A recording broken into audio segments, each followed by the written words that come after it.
Form घे आणि याच्यावर सही कर. कसला फॉर्म आहे? यंदाच्या GSचे इलेक्शन करता तुला उभं करायचं असा मी मुलींनी निर्णय घेतलाय. मला न विचारता? त्यात काय विचारायचं? तुला कुठला गुन्हा तर नाही ना करायला सांगत आहे? आणि GS हा मुलगाच हवा, ही मक्तेदारी आपण मोडून काढायला हवी. अगं जर सगळ्या मुलींनी एकजूट होऊन मतदान केलं ना तर अनु तूच ह्यावर्षी GS होशील आणि आम्ही तुलाच निवडून आणणार आहोत. पण मला एक सांगा, तुम्हाला GS म्हणून एक मुलगी हवी आहे बरोबर? मग पूर्णिमा तू उभी राहा ना इलेक्शनला. आपण गौतमला माघार घ्यायला सांगूया. तुझ्यासाठी काय तो काही करेल ग. हे बघ, तो माझ्यासाठी माघार घेणार नाही आणि मलाही ते आवडायचं नाही. शिवाय मॅक माझ्याबद्दल भलते सलते प्रचार करेल तो वेगळाच. उगाच कॉलेजमध्ये राडा होईल. हे बघा, पण आईला आवडणार नाही. पण आम्ही कुठे म्हणतोय की आई त्यांना आवडेल म्हणून. आणि जशा काय सगळ्या गोष्टी त्यांच्या आवडीच्याच करतेस नाही. पण तिला खूप त्रास होईल ग. हे बघ, इलेक्शन तर आता होणारच आहे आणि त्याचा त्रास त्यांना सहन करावाच लागणार आहे. आणि त्रास कमी झालाच तर तू उभी राहण्याने तो कमी होईल. उलट मॅडमने एक नवीन पायंडा पाडला, एक नवीन प्रथा आपल्या घरापासूनच सुरुवात केली म्हणून त्यांना क्रेडिट मिळेल. आणि अगं मुलीच काय, मुलंसुद्धा तुला मतं देतील. हो ना, निदान एक मत तरी नक्कीच मिळेल. बास बास, मी करते सही. द्या, मी इलेक्शनला उभी आहे असं तुम्ही डिक्लेअर करा. ठीक आहे? A vote for Anushka Joshi, vote for Anushka Joshi.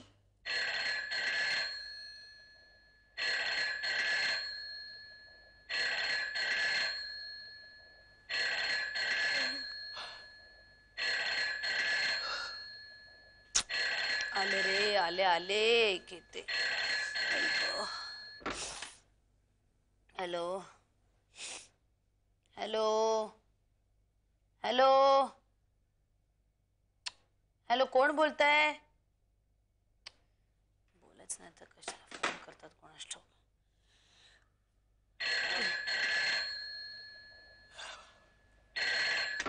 Hello, अरे बोलायचं नाही तर रात्री अपरात्री फोन तरी कशाला करता? हॅलोचं उत्तर कोण देणार? माझा बाप. तुझी सरबत्ती थांबली का? मॅडम प्रिन्सिपल सुधा जोशी, मी श्रीरंग बोलतोय. हा भडीमार कोणा करता होता? सॉरी श्रीरंग, अरे ह्या ब्लँक कॉल्सनी माझं डोकं फिरवलंय अक्षरशः. खरं तर या असल्या ब्लँक कॉल्सची आमच्या घराला खूप सवय आहे. नाही, आणि अशा ब्लँक कॉल्सना आमची अक्का फार छान उत्तर देते. काय म्हणताय आपण, कसे आहात, अशी छान गप्पा मारत असते. ओके, ते जाऊ दे. तू काय म्हणतोयस बोल. मी कुठे काय म्हणतोय, मी ऐकतोय. खर तर आता ऐकताना तुझा चेहरा चक्क माझ्या डोळ्यासमोर येतोय, विशेषतः तुझे डोळे. त्यावेळेला कॉलेजमध्ये असताना तू इतकं बोलायचीस का ग? बोलत असशील म्हणा. मी तुला खूप घाबरायचो कॉलेजमध्ये. खरं तर सगळेच माझ्या वऱ्हाडी बोलीची टिंगल करायचे. भाऊच म्हणायचे की मला.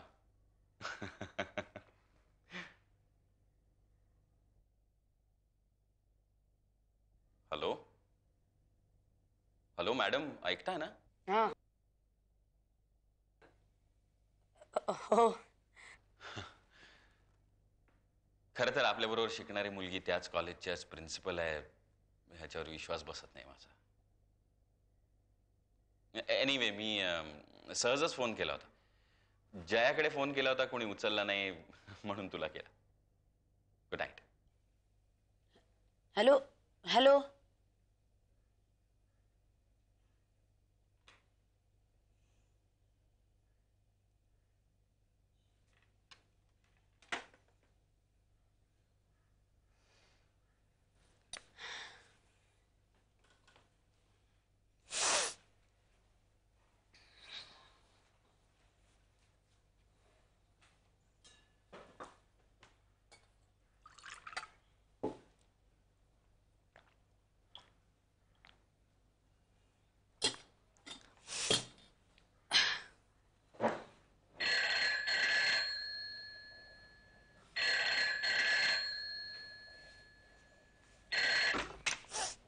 हॅलो. हा शरद, बोल. काय कसं ओळखलंस? मी तुला कसं ओळखलं ते नाही मला सांगता येणार, पण तुझ्या जुन्या सवयी अजूनही आठवत आहेत मला. हॅलो म्हणायचं आणि मग एक मोठा वंडा गिळायचा. बोल काय. घरात एकटीच आहेस वाटतं. मुली बाहेर गेलेत की काय? सगळ्या जणी अक्काला घेऊन सिनेमाला गेलेत. अजून आले नाही आहेत. नाही मी नाही गेले. अरे नाही, कॉलेजमध्ये जीएसच्या इलेक्शनची गडबड चालू आहे ना. उशिरापर्यंत कॉलेजमध्येच थांबले होते. प्रिन्सिपल सुधा जोशी एका कॉलेजमध्ये शिकणारी मुलगी त्याच कॉलेजची प्रिन्सिपल होते. Sudha, this is creditable. I mean it. Sudha, मी तुला एक सुंदर ग्रीटिंग पाठवलंय. मिळेल 1-2 दिवसात. बाकी काय विशेष? बाकी काय, घरी सध्या सगळे व्यवस्थित चालू आहे. आकांक्षा इज मच बेटर. सध्या जर्नलिझम मध्ये तिने खूपच इंटरेस्ट घेतलाय. आणि अनुबाई काय अधूनमधून टीव्हीच्या ऍडवर दिसतात. चिंगी काय म्हणते? चिंगी नाही म्हणायचं तिला, अक्षता. हो अरे, चिंगी म्हटलं ना की भयंकर राग येतो तिला. अभ्यासात काय भयंकर हुशार आहेत बाईसाहेब आपल्या. शाळेमध्ये त्यामुळे पॉप्युलर आहेत. हल्ली गाणंही छान म्हणते. कुठल्या तरी क्लासला घालायचं मनात आहे तिला. पण बाईसाहेबांच्या मूडवर आहे ना सगळं.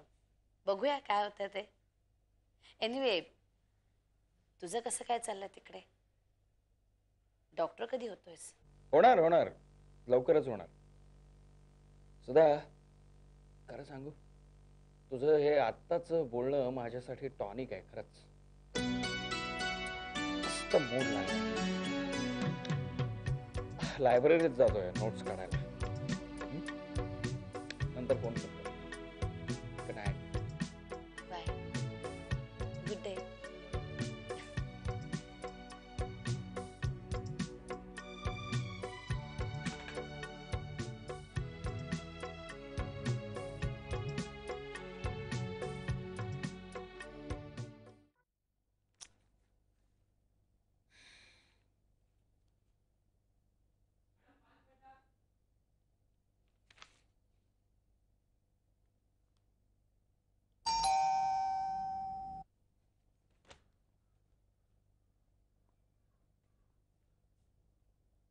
या.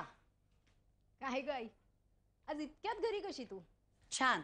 म्हणजे तुमच्यासाठी मी तडतड करत घरी आले. घरी आले तर काय, दाराला कुलूप. घरात कोणी सुद्धा नाही. तुम्ही हल्ली मुलींना मला तुमचे काही प्लॅन सांगत नाहीत. त्यात हल्ली तुम्ही अक्कालाही सामील करून घेतलेत. आणि ह्या 3 जण गेल्यात कुठे ग? मला फोन केलेला नाही, चिठ्ठी नाही, घरात काही निरोप नाही. आता बघतेस काय माझ्याकडे अशी? काही नाही ग, आपण कित्येक दिवसात गप्पा सुद्धा नाही मारल्यात. तुला तर काय वेळच नसतो. बोला बोला.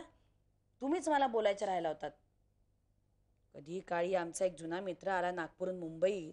त्याच्याबरोबर हॉटेलमध्ये काय गेले, जरा 2-3 वेळा भेटले काय, तर केवढा इश्यू करताय तुम्ही त्याचा. काय ग आई, चिडतेस काय अशी? रागवायचं नाही. बघ, आपण वादविवाद करताना रागवलो ना तर आपलीच बाजू कमकुवत होते, असं माझी आई म्हणते. हो, तुझी आई की नाही बरोबरच म्हणते. आपण रागवलो नाही, वाद केला नाही की घरातलं वातावरण कसं अगदी छान राहतं. आज काय प्रोग्राम आहे? हाच, तुमच्या बरोबर मन मोकळ्या गप्पा मारायच्या. का ग, नागपुरी संत्र गेलं का नागपूरला? मस्त आहे ग श्रीरंग काका. म्हणत होता नागपूर आले काही काम असेल तर सांगो, व्यवस्था करू. एकदम प्लेझंट असतो ना, छान आहे. तुला आवडला? हो, कोणालाही आवडेल असं आहे. तुला आवडला?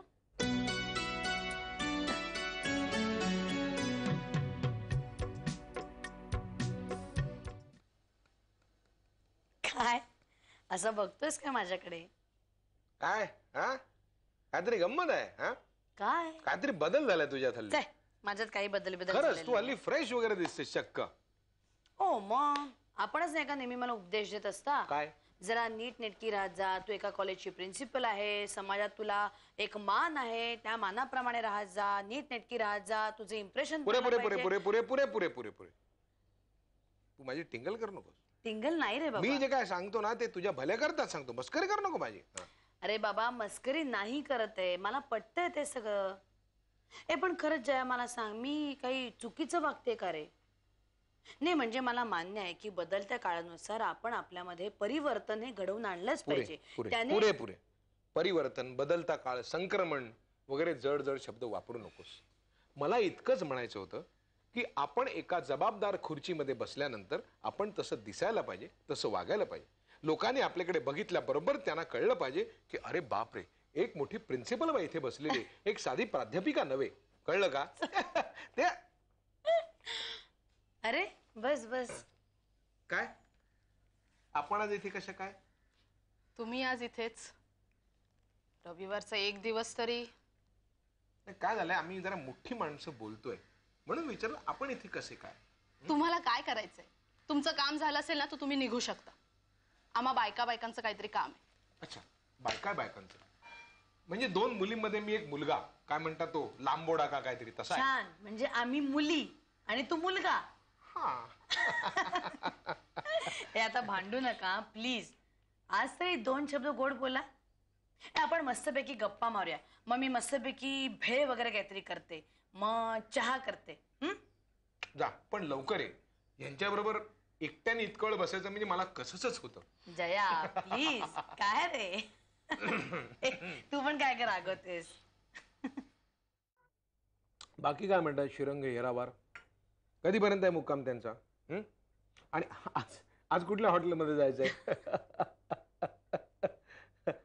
काय म्हण, पण त्याच्यामुळे काही संध्याकाळ मजेत गेल्या. It was a nice change. जमिनीवर या ना हो भाऊ.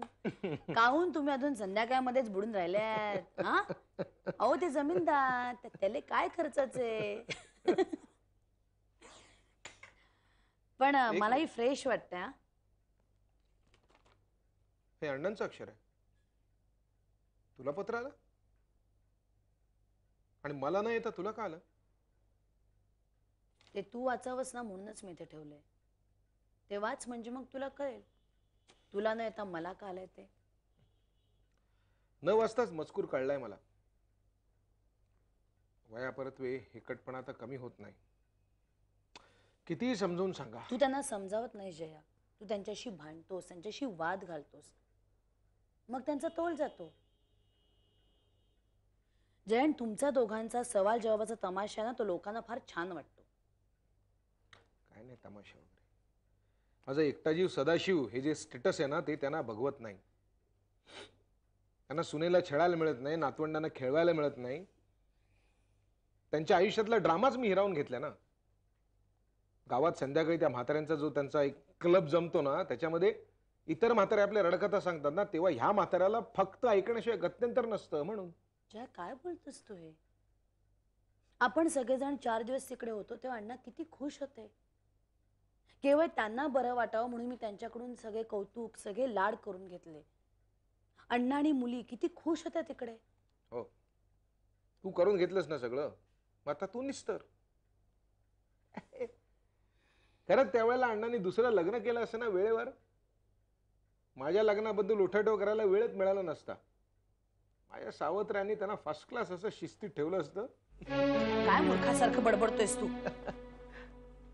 केवळ तुझ्या करता, तुला त्रास होऊ नये ना म्हणून त्यांनी दुसरे घरात आणले नाही. आणि त्यांच्या मागे तू असं वेडवाकडं बोलतोस. पुन्हा बोललास तर याद राख. बोलतानाच कळलं होतं मला मी चुकीचं बोलतो म्हणून. आणि त्यांच्या मागेवर बोलण्याचा प्रश्न नाही, हे आमच्या समोरासमोर अनेक वेळेला होतं. वय झालं, एकटपणा तुमचा कमी होत नाही. काय माहिती ना, गावात राहता, एकटे राहता, पण वाचन अपडेटेड असतं. मोजकं वाचतात, किरकं वाचतात. खरं तर या पत्राला उत्तर न देणं हाच शहाणपणा आहे असं वाटतं मला. गप्प बसून राहणं आणि काही रिॲक्ट न करणं हेच योग्य आहे. आणि त्यांनाही या प्रश्नाचं उत्तर माहिती असणार आहे म्हणा. मी पत्राला का उत्तर पाठवत नाही. खरं तर त्यांनाही माझं लग्न या विषयावर बोलायला आवडतं. जया, तू आणि मी आपण दोघंच सोडून बाकी सगळ्यांना या विषयावर चर्चा करायला आवडते तासन तास. हा बाकी मध्ये आता आकांक्षा सुद्धा येते बरं का.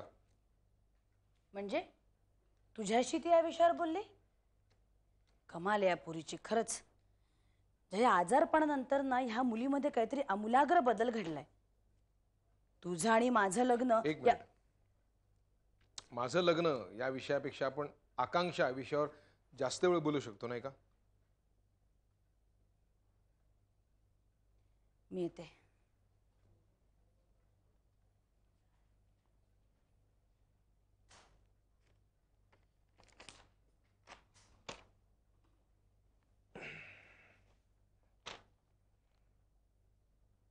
बोला, काय काम काढलं?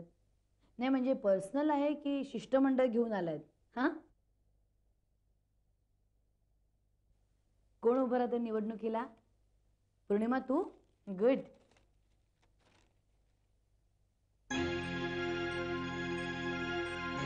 ते कोणाचं डोकं? मॅडम आम्ही सगळ्या विद्यार्थिनींनी असं ठरवलंय की यंदाच्या जीएसटी इलेक्शनसाठी अनुष्काला उभं करायचं आणि अनुष्काही त्याच्यासाठी तयार आहे. आता तुम्ही जयंतीला भरीस काढल्यावर तुला नाही म्हणतात कसली? पण जे तुम्हाला दिसत नाही आणि मला मात्र चक्क दिसतंय असं एक नाव मात्र मला दिसतंय. निशांत महाजन. बरोबर? गप्प का झाला तुम्ही? तुमचं मौन हेच याचं उत्तर आहे ना? आम्ही निघू आमची. तुम्ही जरी नक्की ठरवलं असलं ना तरी माझी अनुष्काला परवानगी नाही. कारण या बाबतीत ती माझ्याशी एक चकार शब्द सुद्धा बोललेली नाहीये. मॅडम सॉरी, तुमचा नकार हा एका आईचा नकार आहे. प्रिन्सिपल म्हणून तुम्हाला हा फॉर्म स्वीकारावाच लागेल. हां, छान. म्हणजे आता माझ्याच कॉलेजमधल्या मुली मला कायदा शिकवायला लागल्यात. तर कायदा मलाही कळतो. अनुष्का सज्ञान आहे, तिला तिच्या मनाप्रमाणे वागण्याचं स्वातंत्र्य आहे, तिला तिचे निर्णय घेण्याचे स्वातंत्र्य आहे, वगैरे वगैरे वगैरे. बरोबर? मॅडम, का मुलींनी जीएसटी इलेक्शन लढणं चुकीचं आहे? इतक्या वर्षात आम्ही कोणालाही आमची मतं देत होतो. नाही, तुमचा अंदाज बरोबर आहे. आम्ही निशांत महाजनशी बोलणं केलंय. आणि म्हणून प्रिन्सिपल मॅडमच्या मुलीचं प्यादं पुढे सरकवलं. पण प्रिन्सिपल मॅडमना सुद्धा एक कुटुंब आहे, त्यांचा संसार आहे, घर आहे, त्या कोणाच्या तरी आई आहेत. हा विचार नाही आला तुमच्या मनात? अनुष्काची माझी एक मुलगी म्हणून मला काळजी वाटणं स्वाभाविक नाहीये का? आता निवडणुकीसाठी एक मुलगी उभी राहणारे उमेदवार म्हणून तेव्हा प्रचार कुठच्या टोकाला जाईल तुम्हाला याची कल्पना आहे? मॅडम, मी जरा जास्तच बोलते असं वाटेल तुम्हाला, पण प्रचार हीन पातळीला जाऊ नये म्हणून प्रचाराची पातळी विशिष्ट उंचीवर नेण्याचे आम्ही ठरवलं आहे. आम्ही मुलींनी संघटित होऊन आमची शक्ती काय आहे दाखवण्याची वेळ आली आहे, विशेषतः शेफाली घटनेनंतर. मॅडम, आम्ही तर पूर्ण तयारी करून ठेवली आहे. गरज वाटली तर अगदी मारामारी सुद्धा करू. छान. म्हणजे अजून एक डोकेदुखी. मॅडम, तुम्ही अनुष्काचं मुळीच टेन्शन घेऊ नका. प्रिन्सिपलची मुलगी आहे हा एक प्लस पॉईंट आहेच, पण त्याहून ती एक पॉप्युलर मॉडेलसुद्धा आहे. अच्छा, म्हणजे तुम्ही काय बोलायचे ते आधीच ठरवून आलायत. तर याची व्यवस्थित तुम्ही रिहर्सल करून आलायत. मला एक सांगा, अनुला नक्की तुम्ही कुठला उमेदवार पाडण्याकरता उभं केलंय? आता मला निशांच्या ऐवजी दुसऱ्या कोणाचा तरी चेहरा दिसतोय. तुमचा बोलविता धनी कोणीतरी वेगळाच आहे. ह्याच्यात नक्कीच काहीतरी राजकारण दिसतंय. अनुष्काने मुलींची सगळी मतं मिळवल्यानंतर एक उमेदवार नक्की जिंकून येतोय. त्याची सेलिब्रेशनची तयारी तुमची झाली असेलच. मॅडम, यात राजकारण नाही. नेहमी पेपरमध्ये येतं तसं फॉरेन हँड नाही. मतदानाच्या दिवशी तापमान बघून आम्ही कोणाला जिंकून द्यायचं हे आम्ही ठरवणार. यावेळी मुलं आमच्या वाटेला जाणार नाही.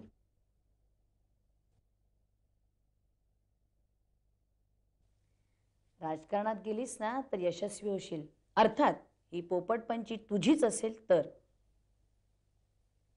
ठीक आहे,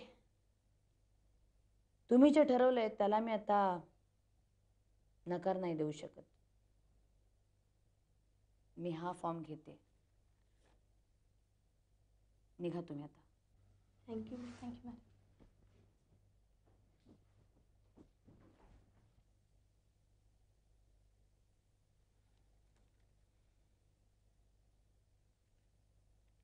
सुधा जोशी, सध्या जरी सगळं बरं चाललं असलं ना तरी भविष्यात काहीतरी वेगळंच घडणार आहे.